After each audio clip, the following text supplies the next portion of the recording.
एक बार फिर से स्वागत करता हूं आपका हमारे YouTube चैनल आयुर्वेदा स्टूडेंट्स में। आज की हमारी इस वीडियो का जो टॉपिक है वो बहुत ही ज़्यादा इम्पोर्टेंट है, जिसको आरोग्यवर्धिनी गुटिका या आरोग्यवर्धिनी वटी भी बोला जाता है। तो आइए आज की इस वीडियो में हम पढ़ते हैं इसके घटक द्रव्य और इसके उपयोगों को याद करने की जो ट्रिक है उसके बारे में इस वीडियो में हम जानेंगे। तो आइए बिना टाइम वेस्ट करते हुए चलते हैं हम सीधे अपने टॉपिक पे। तो इसमें सबसे पहले हम पढ़ेंगे इसके संदर्भ ग्रंथ के बारे में। जो इसका संदर्भ ग्रंथ है, जैसा कि लिखा हुआ है कि रसरत्न समुच्चय से ये लिया गया है। अब इसके हम घटक द्रव्यों को देखते हैं, क्या क्या इसके घटक द्रव्य हैं। तो घटक द्रव्यों में इसके सबसे पहले आते हैं हमारे शुद्ध पारद और शुद्ध गंधक। तो इसको याद करते हैं, पारद से यहाँ पे पी ले लिया गया है और गंधक का यहाँ पे जी ले लिया गया है। तो यह हो गया यहाँ पे पीजी की, और जो इसकी अमाउंट लिया जाता है तो वो एक एक भाग लिया जाता है पारद और गंधक का। अब हम देखते हैं अगला हमारा कंटेंट क्या है। तो अगले हमारे जो कंटेंट है वो है लौह भस्म, अभ्रक भस्म और ताम्र भस्म। तो ये तीनों लिए जाते हैं। तो यहाँ पे लौह से ले लिया गया है एल और अभ्रक का ए ले लिया गया है और ताम्र का यहाँ पे टी ले लिया गया है। तो ये सब कितना पड़ता है, ये भी हमारा एक भाग पढ़ते हैं सारे कंटेंट। अब हमारे अगले जो कंटेंट है वो उससे तो आप भली भांति परिचित हैं, जो कि हमारे हैं हरित की, विभित की और आम्ल की। तो जैसा कि जानते ही हैं कि इनको त्रिफला बोला जाता है। तो यहाँ पे इन तीनों को त्रिफला बोला जाता है। तो ये कितना लेते हैं, अब ये हो गया, बढ़ गया अमाउंट यहाँ पे ये हो गए दो दो भाग। ठीक है, पहले एक एक भाग ले लिया, फिर दो दो भाग पे आ गए। अब अगला हमारा जो कंटेंट है वो है शुद्ध शिलाजीत।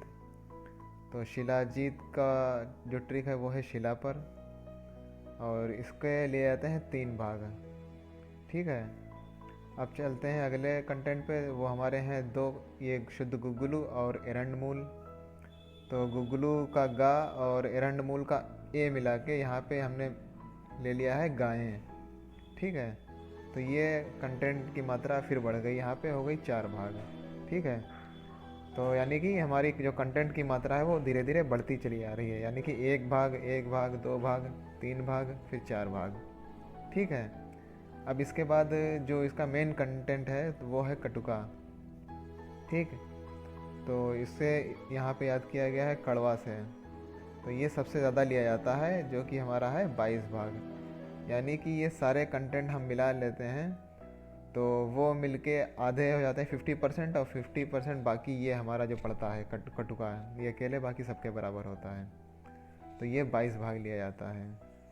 तो इसको याद करने की जो ट्रिक बनेगी हमारी जाके, वो क्या बनेगी कि पीजी की लत में तीनों शिला पर गायें कड़वा।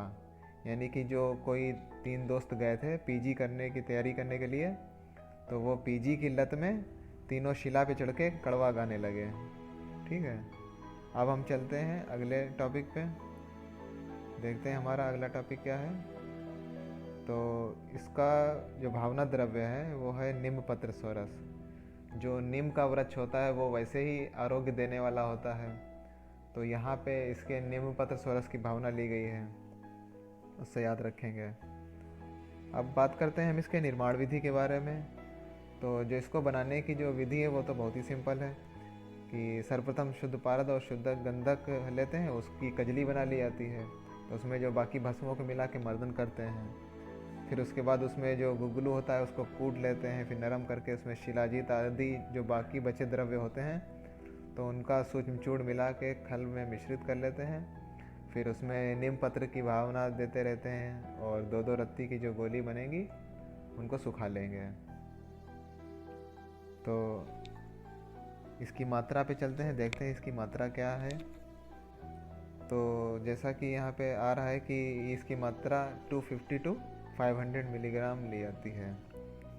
अब इसके बाद हम बात करेंगे इसके अनुपान के बारे में। तो जैसा कि आपने हमारी पहले की वीडियो में देखा होगा कि मैं बार बार बताता रहता हूँ कि जो मधु है, तो मधु अक्सर ज़्यादातर अनुपान के रूप में लिया जाता है। तो वही केस यहाँ पे भी है कि इसमें भी मधु लिया जा रहा है, फिर क्षीर है, जल है, और नीमपत्र सोरस, जिसकी अभी हम भावना भी दे के आए हैं पहले।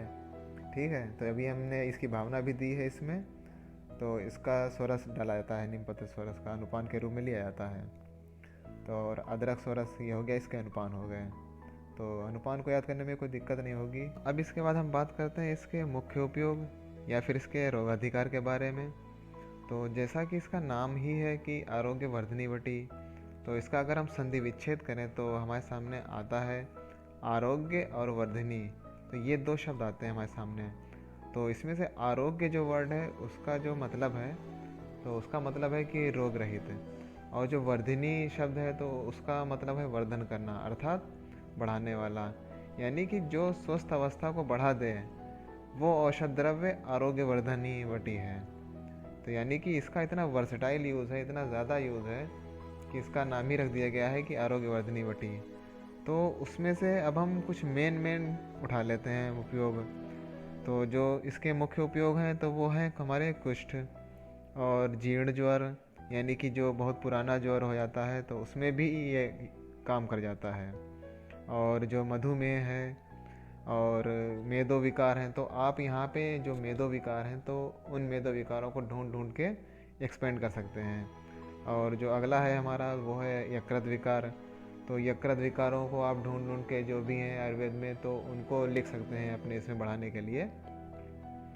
और इसके अलावा भी इसका बहुत जगह यूज़ होता है, जैसे दीपन है, पाचन है, या रसायन के रूप में भी ये काम करता है। तो इसके काफ़ी सारे यूज़ हैं जो सारे के सारे यहाँ लिखना मतलब पॉसिबल नहीं है, तो आप अपने हिसाब से उसको बढ़ा लीजिएगा। तो आज की ये हमारी दोस्तों वीडियो इतनी ही थी। तो आज की जो ट्रिक है उम्मीद करता हूँ आपको पसंद आई होगी। तो जो इसकी ट्रिक है वो इसको 2-3 बार आप लिख के अगर प्रैक्टिस करेंगे तो आपको आसानी से याद हो जाएंगी। तो दोस्तों अगर आपको ये वीडियो अच्छी लगी हो तो इसको लाइक और शेयर कर दें, और अगर आपको ना अच्छी लगी हो तो उसको डिसलाइक करके आप इसको जो इसमें इम्प्रूवमेंट हो सकता है आप उसको कमेंट बॉक्स में लिख दें। And so guys keep supporting and thanks for watching.